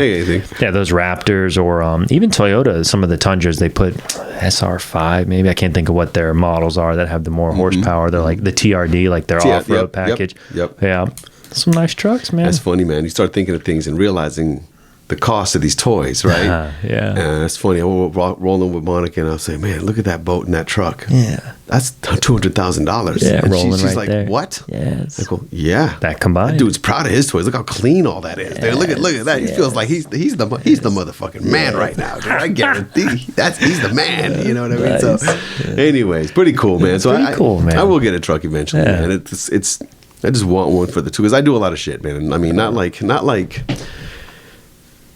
Man, I'm quick to, if I find something, pick it up on the side of the road. Right. I'm always working in the yard. I'm always buying plants and trees and stupid shit like that that I'm doing, playing in the dirt. When you don't have one, it's like you need one. You need one. You want one. Yeah. So I've just always had one. I think I went maybe 2 years where I didn't have one, and then I'm borrowing it. Like I know I need to go grab the trailer. I need to go do this. I need to go do that. Yeah, man. Now it makes sense because I got the truck, and I got the side by side. And I'm like one of those dudes, like you said, rolling with the truck and the trailer and like all the toys. But to me, sure, everything's expensive and it costs money, but it's a reason to keep doing stuff fun. Like we're talking about. I gotta keep having fun, man, and an excuse to go outside and go tear some stuff up, man, is never good, never a bad thing. Well, where you spend your money is who you are, right? If you spend your money on health and fitness, that means health and fitness is important to you. Sure. You spend money on utility vehicles that'll get things done. That means that you like to do that kind of shit. Right. Right? Because, I mean, I would rather have a truck and... I don't know, man, if this makes sense. This might be just stupid, man, but it's like you see somebody with this big ass beautiful truck and like they never take it off the highway. And you're pavement like, princess. That's what they call that. That's perfect. A truck that never sees the dirt. Never sees the dirt. It's like, pavement come princess. on, man. Like, do something with that fucking thing. You know what it can do? Well, you know how much it sucks to clean something after you bury it in the mud? No, I only focus on the positive. See, that's where I'm here to show you the reality. But no, I'm with you. I've been accused of pavement princesses, which is not true. My truck has been very dirty. Not as much as the side-by-side. Yeah. But that was the point of that, because I could swamp that thing and clean it in no time. But, dude, I remember the first time I got a lifted truck, I was maybe 22, something like that. It was a Dodge with a Hemming, white. It was on 35s, 4-wheel drive. So me and my brother take his Jeep out with that truck, and we go like, let's find some mud to get into. Dirt, So we find some dirt, like some hills, some stuff to climb, dry, no problem. Then we find some mud, and dude, I never got that thing clean. As much as you tried, like there was dirt everywhere until I sold it, man. There was freaking dirt everywhere. But no, I'm with you, pavement princesses. Yeah, man. I don't know. Yeah. I don't know. But health and fitness, man, what are you doing these days? We talk a little bit about working out. Like, what's your routine like these days? So right now, man, I'm doing some strength training, some weight training. Very specific with not just trying to pump out reps and sets, but being very controlled with the movements, getting full stretches with the full range of motion, and really controlled, which is helping. Yeah. You know, it's getting stronger. Aesthetically, it's looking a little bit better. You know, the muscle definition's coming along, man. But doing a lot of walking too, man. I like to walk. I started incorporating running. I used to run a lot, man. No. You know, and so now what I do is a little bit of both, right? I've always been to where I like to. I mean, some people could argue, man, well, you're just wasting your time because you're not doing anything specific to you. But I'm not training to be an athlete. You're moving. I'm just moving my body and training to be mobile and be able to move, because one day I'm not going to be able to. So I don't want to get there and be like, I should have. Yes. Right? We talk about this. Yep. No regrets. No regrets. No regrets. So it's so like a lot of times I like to do things where if I go walk on the trail, I incorporate some movements into it. Whether it's like walk an eighth of a mile and do 10, 15, 20 burpees or something, or like my leg workouts would be walking and doing walking lunges with some different kinds of squats and squat jumps and things like that. Really kind of more so, man, I think I'm going to be focusing more on the functional fitness in a way, not necessarily a CrossFit type thing, but working with the kettlebells, right? Kettlebells are great for that kind of thing, man. So incorporating some of that stuff more and doing it and just moving, man, to be more mobile. I really think that I want to get in. I know kettlebells are good for this, where they can also not only build strength and ability, right, athleticism in a way to be able to move and stuff, but also they help you build mobility. 100%, right. And I think that one of the, you know, I'm no expert on any of this shit, man, but just basically gather on what I'm seeing. We're and just reading, talking shit, man. Right? Yeah. What I'm seeing and seeing, man, it's you got to stay mobile, man. If you don't stay strong, or you don't, necessarily grow muscle and stuff, you at least got to stay flexible and keep your mobility up. Yeah, I agree with you, man. And I like the kettlebell approach. I got to mix stuff up, man. If I stick to one thing for too long, I'm like, I gotta add things new. You know, but yeah, moving for as long as possible seems to be, especially with surfing. Like I want to be able to, I don't have to lift heavy weights to be able to surf. It's actually kind of worse for you, I think, if you like start bulking up and stuff like that. It might impact how much you can paddle and things like that. But yeah, running for sure. You know, for cardio, I've been doing some trail runs, 5-6 miles, but I've been doing a little bit of sprinting too, like doing 40-yard dashes with Blake. Like I want to make sure I can keep doing that. So if I do one long run a week and then one set of like 40-yard dashes, maybe like 5 of them, I feel pretty good with that from a aerobic standpoint.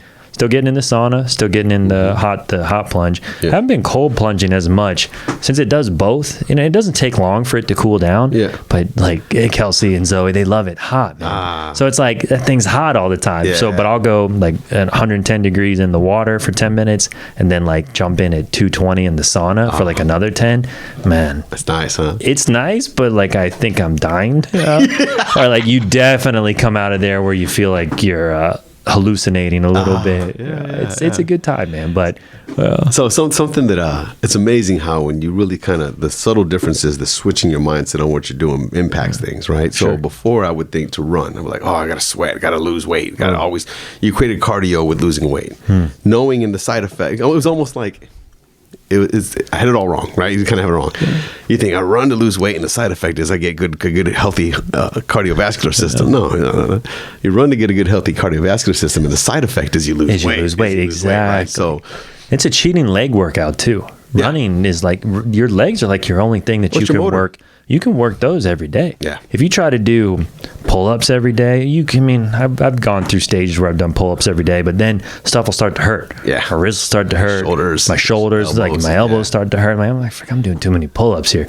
So, but running, like, and just walking, like we were talking about, you can easy. Your legs move you around. Like you said, it's your motor. I've said so in my mind now, when I do go for jogs, this and that, concentrating on my mind consciously of I'm working my cardiovascular system. That's why I'm doing this.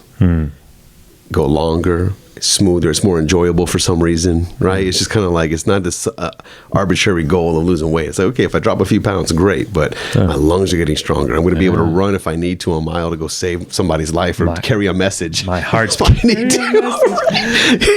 It's funny because I think the same thing. If I had to right now stand up for whatever reason and run for 5 miles somewhere, I could do that. Yes. If I had to carry 40 pounds for 7 miles, I could do that. I need to rock it out and figure that out. Rocking, carrying weight. It's like if I needed, and I don't. Is that dumb to think like that? No. Well, I'm probably never gonna need to just like, oh my god, I can't get to my truck, so I need to run 5 miles. It's insurance. Yeah, it's insurance, man. Because you may never need it, but if you do need it, it's there. You're going to be like, if I would have. They died because I couldn't make it. Damn. Or I lost $1 million because I didn't get there on time. Right? I could have changed my life. You get into some contest or something. Funny you say something, man. Speaking of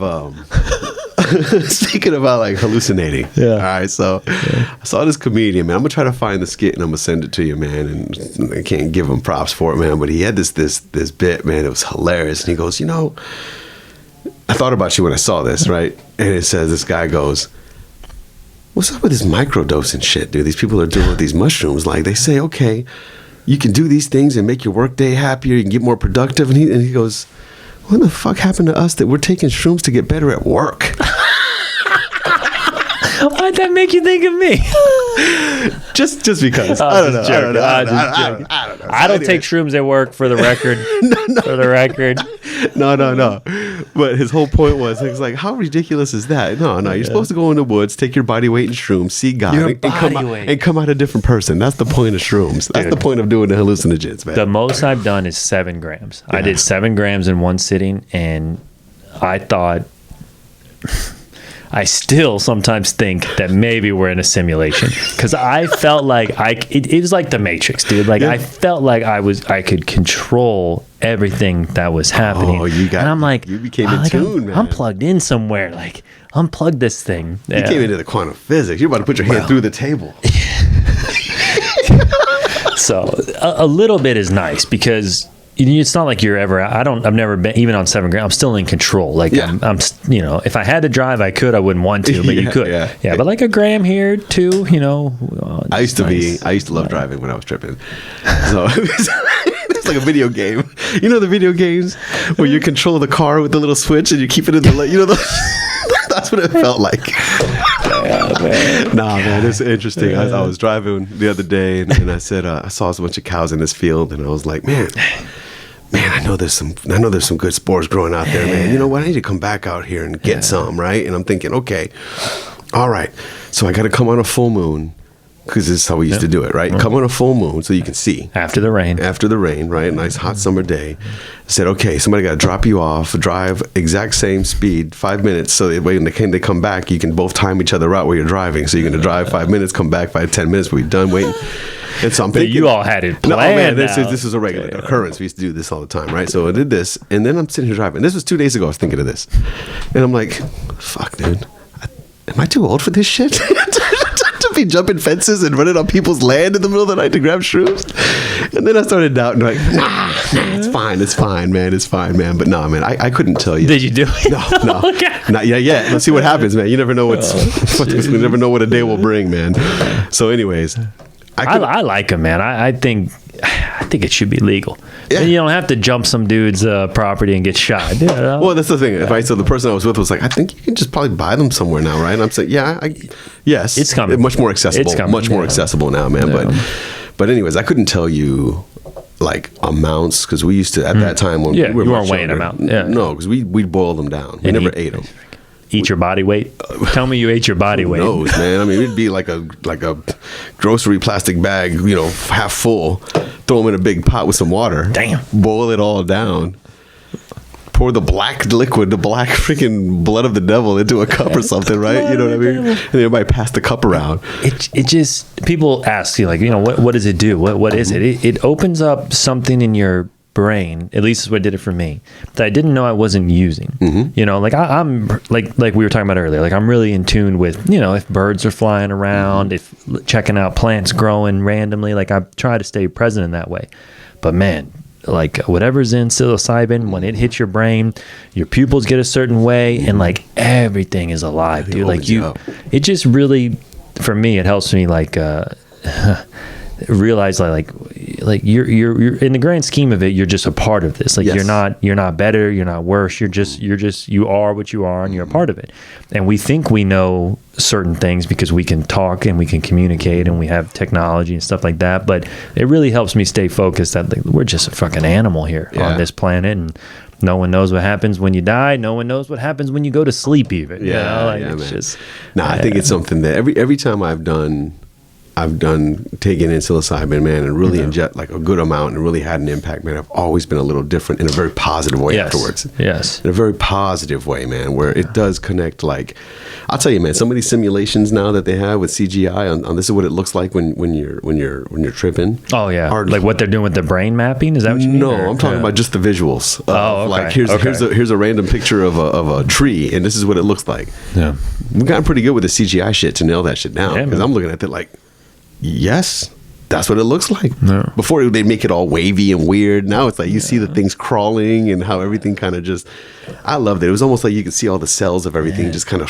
That's how I felt, and like, and wind feels everything just. And being in the ocean with you had a little bit, I don't know if it'd be out there at 7 grams, but a couple grams, dude, just like surfing and just feeling, the wave. I was standing in the shallow and just feel a wave come through and just like, dude, just in the sun. Yeah. Just, I don't know. It's nice, man. And it's a nice reset. It makes me appreciate people more. I think sometimes I can not be grateful and not be appreciative of others and be, too into yourself, I suppose. And I don't know, I'm not ashamed to admit that it's helped me with that. It's helped me be more, present with a lot of people in my life, for the better. And if that's illegal, well, fuck you, man. Come on. So they tried to, I saw this thing that they had thrown it out there to get MDMA, right? Legal for just counseling, therapy purposes and stuff like that. And it got shot down apparently because... Molly? Molly. Right, yep. Apparently that got shot down because of, I guess there's some heart risks. And I'm sure there's some risks to it. I don't, when we were in the 90s, we were just eating biscuits and we were just chewing on shit and dancing all night, right? So it was like, all right, cool. So anyways, that's a cool one. That one is it's almost like the psilocybin, but it also opens up something to you where your inhibitions drop, and not in a way that you just want to do crazy shit like not like alcohol. No, not like alcohol dropping. Not like you makes you want to take all your clothes off and run down the street naked because you're like, I don't want to fight everybody because you don't care, right? Something like that. That's whiskey. It's yes, that's the brown liquor. So it got it's there's some visuals with it as well, but it opens it up to where you just feel intimately connected with everybody that you're around in a just very spiritual way where you can talk about things. That's why it makes sense to me for counseling and stuff like that, right? Or therapy and stuff. Yeah. You can talk about things that are very uncomfortable, but they're not uncomfortable at all. Like things that you normally would be like, that's a tough conversation. It's not. It's just like having a conversation about how beautiful this coffee tastes, and so it kind of releases that where you just are open to receiving criticism. But it feels like it's all love. It feels like you're telling you this because you love me, not because you're going to give me a hard time or trying to make me better. You're just, you love me, so you telling me because you appreciate me. Nice. Yeah, it's cool, man. Yeah, I'd be scared, man. I don't know where MDMA comes from. Like, what's it? It's synthetic. It's a synthetic? Yeah, it's synthetic. Yeah, man. It's lab grown and created, man. That's the only thing that's kind of a downfall to it. Yeah. But, a lot of things are like that, and they're helpful for people.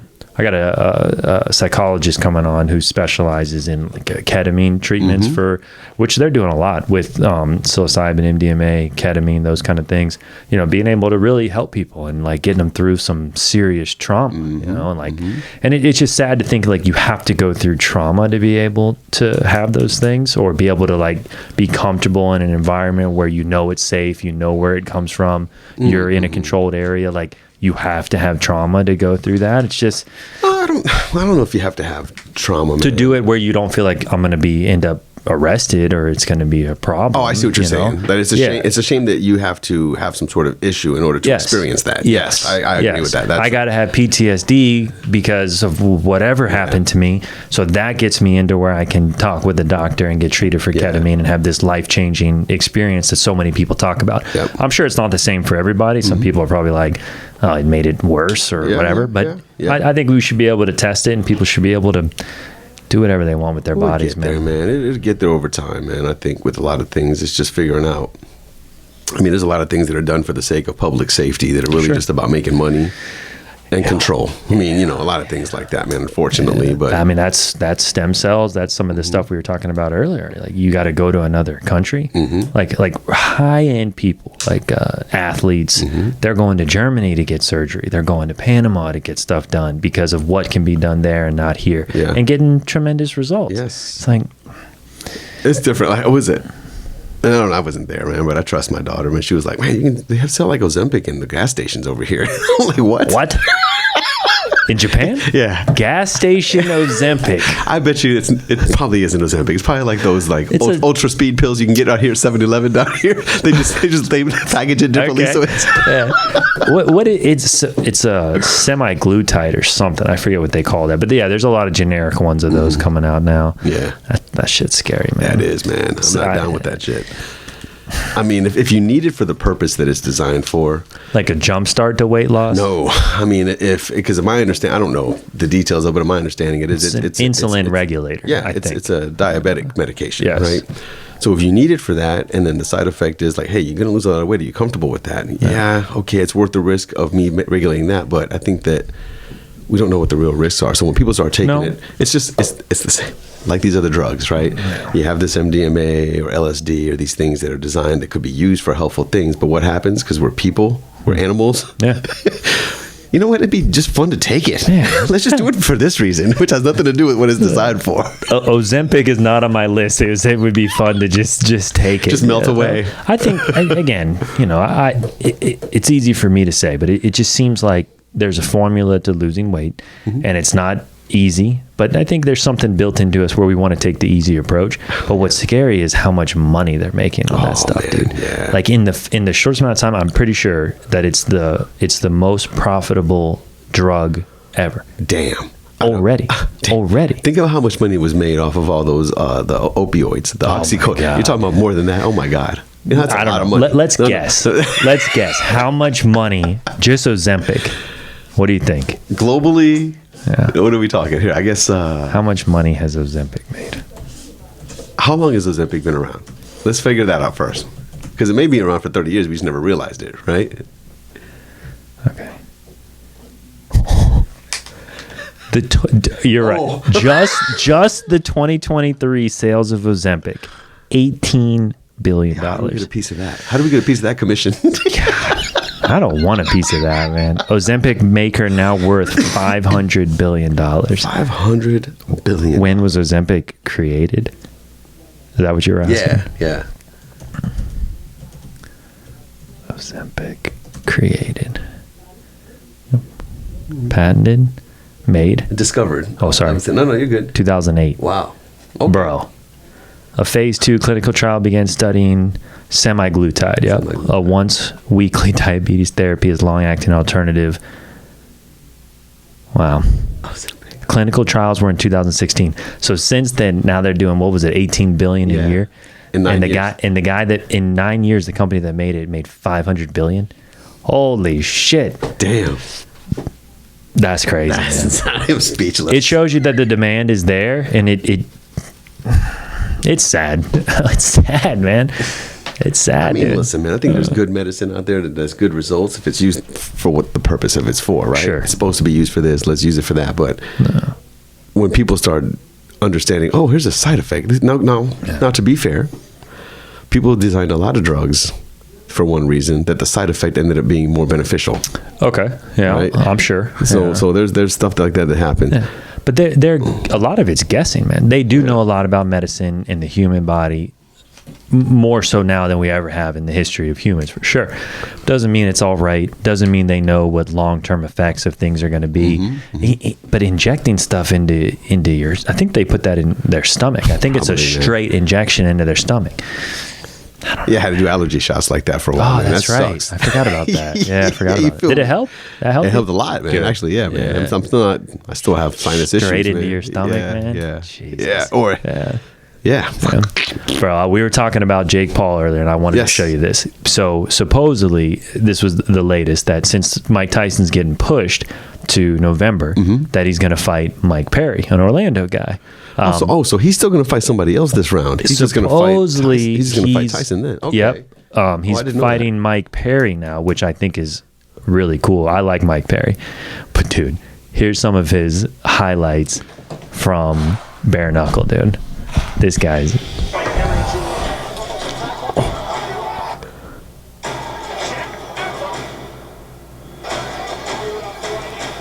Oh, Michael Venom Page.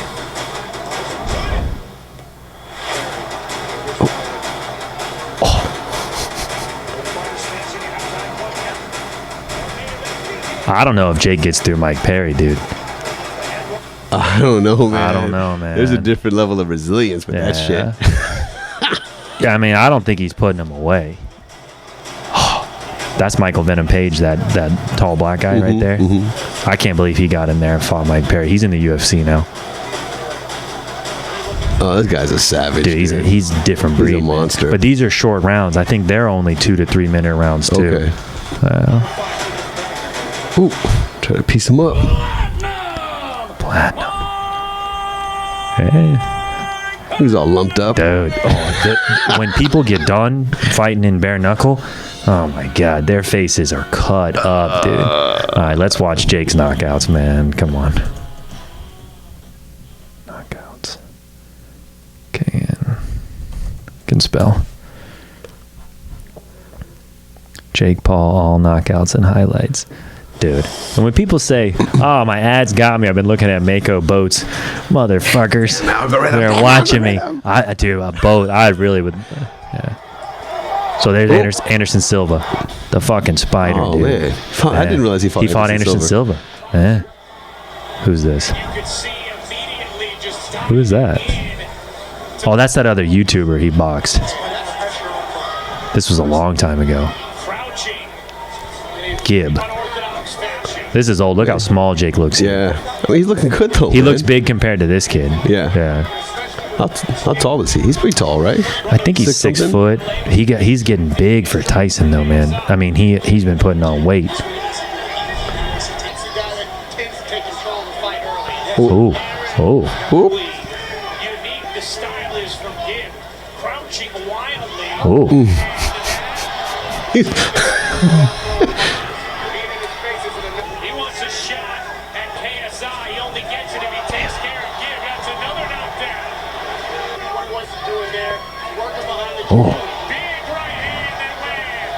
Oh, and he knocked out that basketball player too, Nate Robinson. That's it. Yeah. That's it, man. Oh yeah, see, that's the basketball player. Wasn't that kind of a light fight? Then he was little, man. That's a little guy. Who's this? Oh, Ben Askren. He put this dude to sleep. This is when I was talking to Jason Patino over there at American Top Team. We did a couple shows together. He thought Askren was going to beat him, man. We got him, huh? Yeah. Dude, he sleeps him here. Snoop Dogg on the announcing.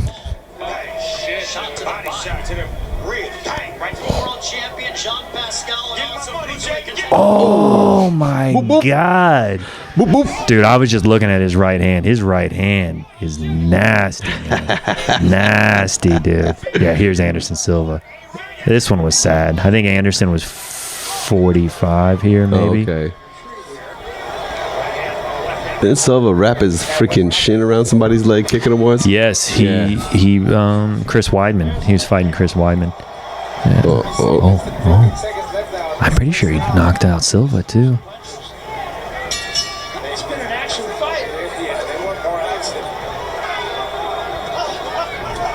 And he's getting paid, man. Mm-hmm. Love him or hate him. Yeah. He's getting paid. He's got his hustle on. He does, man. That's for sure. He can move, dude. When people, you know. No, he's got some. He's quick. He's getting thick, dude. I think he's like 6 foot. Because Silva's like 6'2", I think. Maybe 6'3". This is round 7. Maybe he doesn't knock him out. Maybe it goes to full. That's a 45-year-old man right there. He's in it. Scrapping him. Scrapping, dude. Ooh. Oh, what a shot. Yeah, you make the mistake of fucking with him one day. I don't know. Well, fuck you, old man. No. Okay. Oh, there it was. There it was. Drops him in the 8th. Damn, dude. Wow. So we'll see. Either way, I'm watching them all. Play some Tyson training highlights. Okay. Yeah. His recent ones? Yeah.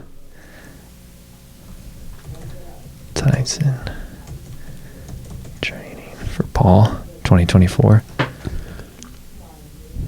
3 weeks ago. Looks like him talking. I think I saw this one.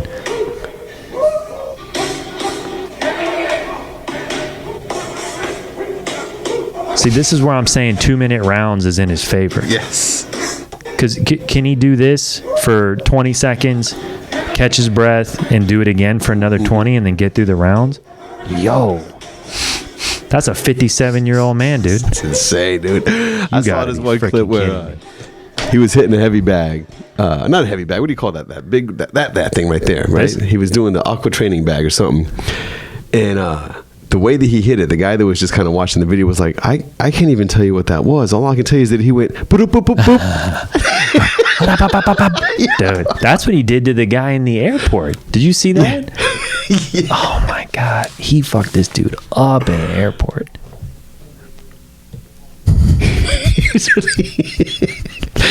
You just look at it, start laughing. You're like, oh, no, get out of here. Bro, man.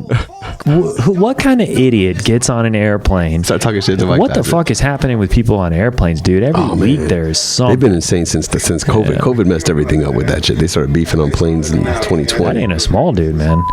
I thought the guy was smaller. His money. They in first class, too.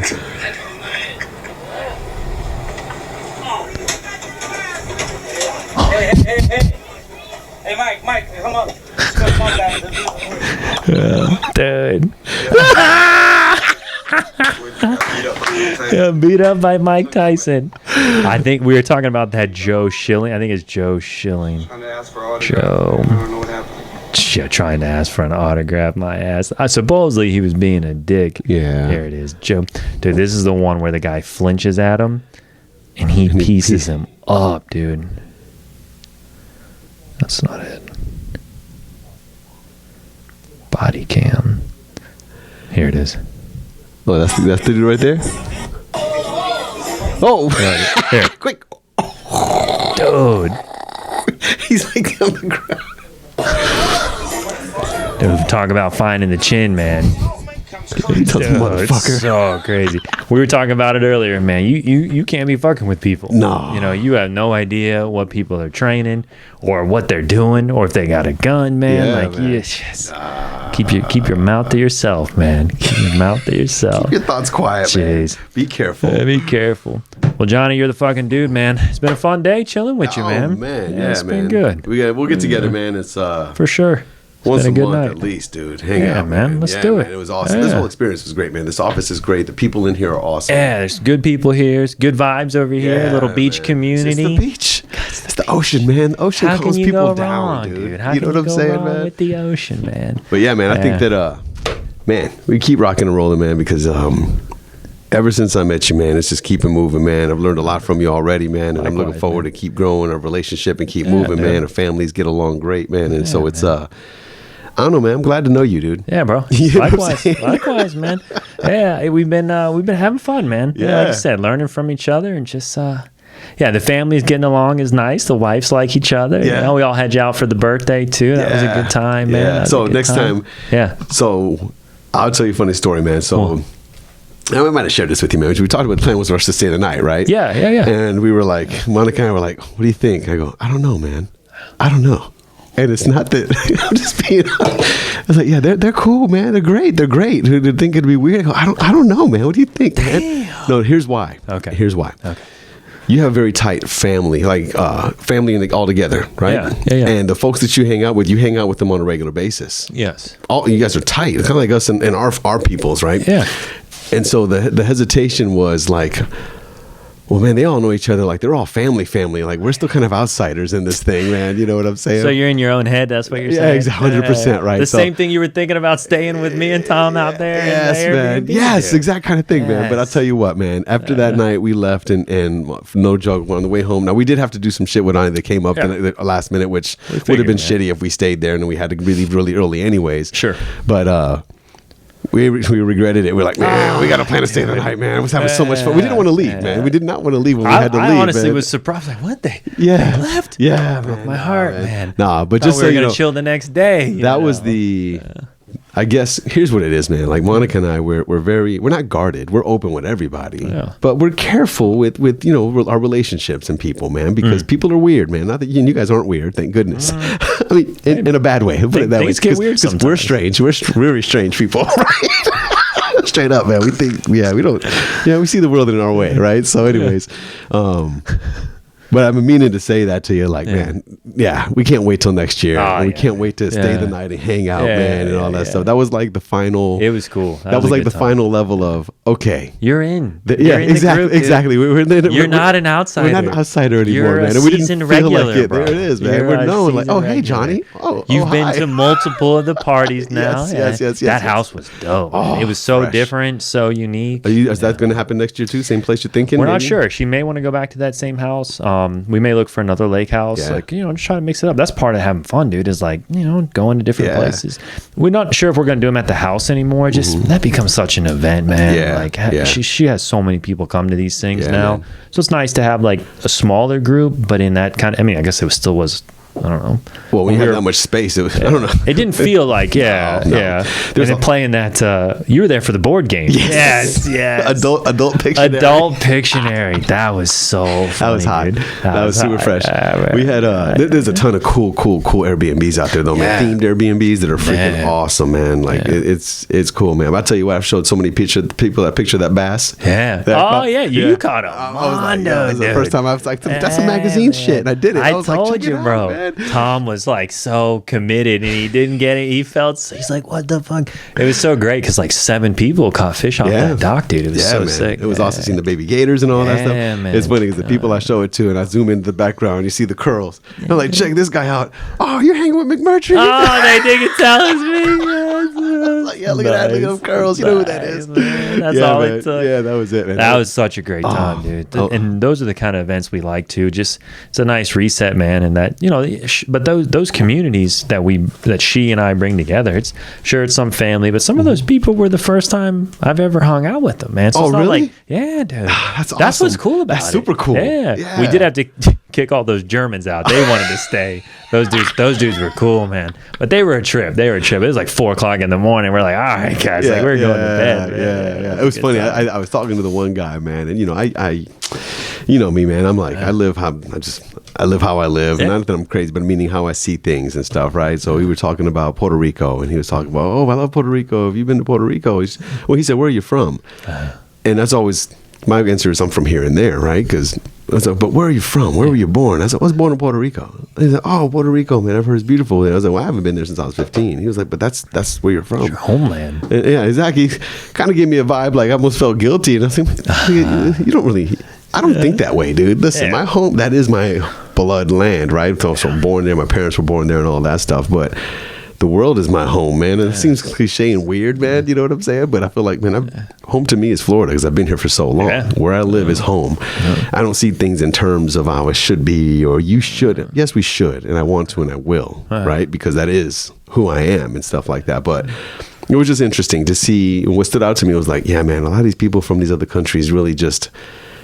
are rightfully so proud to be from their land, and that's honorable, man, and that's dope in a lot of ways, man. And so it's kind of like I could see in his brain he couldn't comprehend that. I was like, but it's okay. I'm cool with it. You know, he's looking at me like I was an imposter for my own people or some shit, dude. I was like, all right, well, we're leaving anyway, so fuck this guy. You told me you're retiring in another country, man. What does he know? That's what I'm saying, man. You don't know me, homie, man. You don't know where I'm from. People from other countries are interesting because they always have a really cool perspective on America and Americans. And like, you know me, I like talking shit. That's why I named this thing the Salty Fresh Perspective. I like hearing people's and learning from them and stuff. But those dudes were cool. They're gonna come on. Yeah, when they're in town. Yeah, they said they want to come on here. We're gonna talk some shit. Super cool dude. I'm gonna figure out why that dude cried over Michael Jackson. Were you there for that? No. Oh my God. I don't remember how it came up, but somebody brought up Michael Jackson, and like he literally just started really into him. He's misunderstood, and they were talking about like all the little kid stuff and this and that. Neverland Ranch. I gotta know why this German guy is so into Michael Jackson. It's been boggling my mind. It's Michael Jackson, man. That dude made people cry by walking by, dude. It's my very first concert I ever saw was Michael Jackson Bad Tour in Indianapolis, Indiana. And you saw Michael Jackson in concert? In concert in Indianapolis, man, 1989. Dang. Yeah, I was in 5th grade, maybe grade school, 5th or 6th grade. Okay, and you remember it? Yeah. Shit, dude, I can't remember what I did yesterday. Oh. God. Well, I remember those things. There's a big gap between 5 years old and 46.